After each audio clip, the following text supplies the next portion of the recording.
All right, the third type of prism we will look at is the pentagonal prism, where you can look at the figure and you see that we have a pentagon or a 1, 2, 3, 4, 5-sided figure.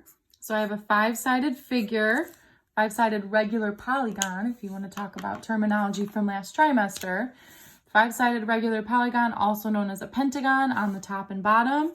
And then here's how much that figure is being stacked. That would be your H star. Our formulas for surface area and volume do not change. So for surface area, we will do our height, H star, true height, times the perimeter. Our perimeter will change because we're no longer adding up the sides to a triangle or trapezoid. Trapezoid. We're now adding up the 5 sides of the pentagon. Plus 2 times big B. The base again is what's being stacked. What's being stacked here, which in this case is a pentagon, 5-sided regular polygon. For our volume, that's the easier formula. We do base times height. And again, it's our true height. So the only new piece here is our base formula, where big B, it's no longer a trapezoid as our base. This figure here has a 5-sided regular polygon. You could make a note over here where we're saying pentagon. That means that the number of sides is 5. S, number of sides, is 5. So for our base, there's a formula that we will use. We will use 1/2 times something called an apothem. And all the apothem is this measurement right here. So on your figure where there's the arrow, label that as an A. You can think of the apothem kind of like with a circle, how you have a radius. Your apothem goes from the very center of the figure to one of the edges, one of the flat edges here. So here's your apothem. And then we're going to times it by its perimeter. So this is a formula you may or may not have seen last trimester. We didn't work with it very much. You're doing 1/2 times your apothem, which you can think of as like a radius, times your perimeter.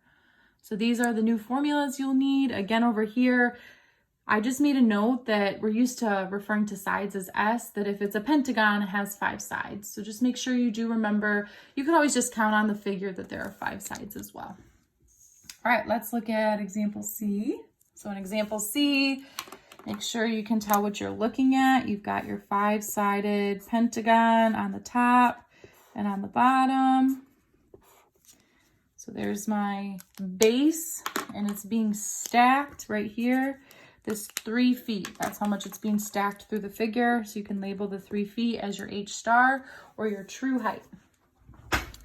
Let's do our scratch work. So let's start with perimeter. Perimeter meaning if I look at one of my bases, I need to count all the way around the figure. So I noticed that one side of the pentagon is labeled as 8 feet.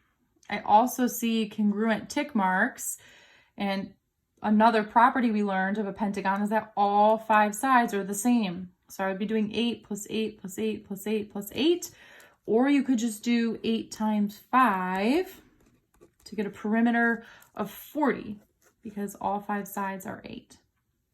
And then for my base, I'm doing 1/2, or in your calculator, you could do 0.5.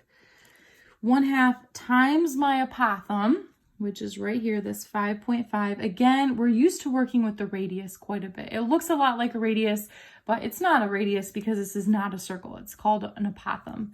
So we're doing 1/2 times the 5.5 times our perimeter, which we just found. That's actually helpful that we found our perimeter first. Our perimeter was 40. So we have our scratch work.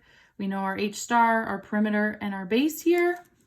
Let's see, when you do the base in your calculator, I get 110.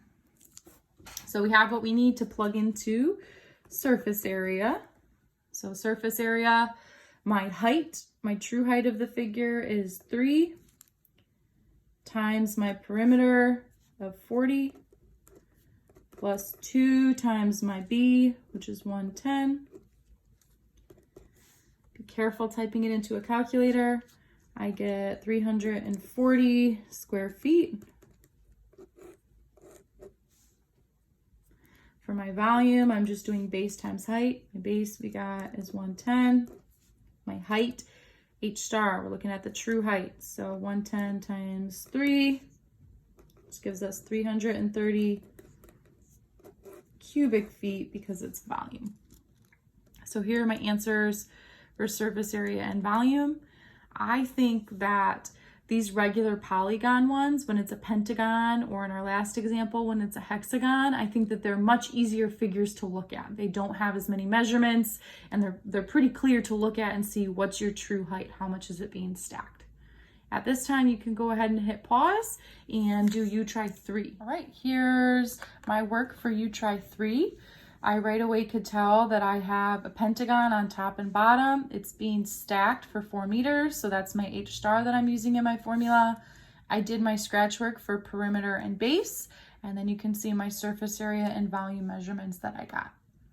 At this time, you can go ahead and watch our very last figure, which is for a hexagonal prism, and the only difference is there, instead of having number of sides be 5, we'll now have number of sides be 6.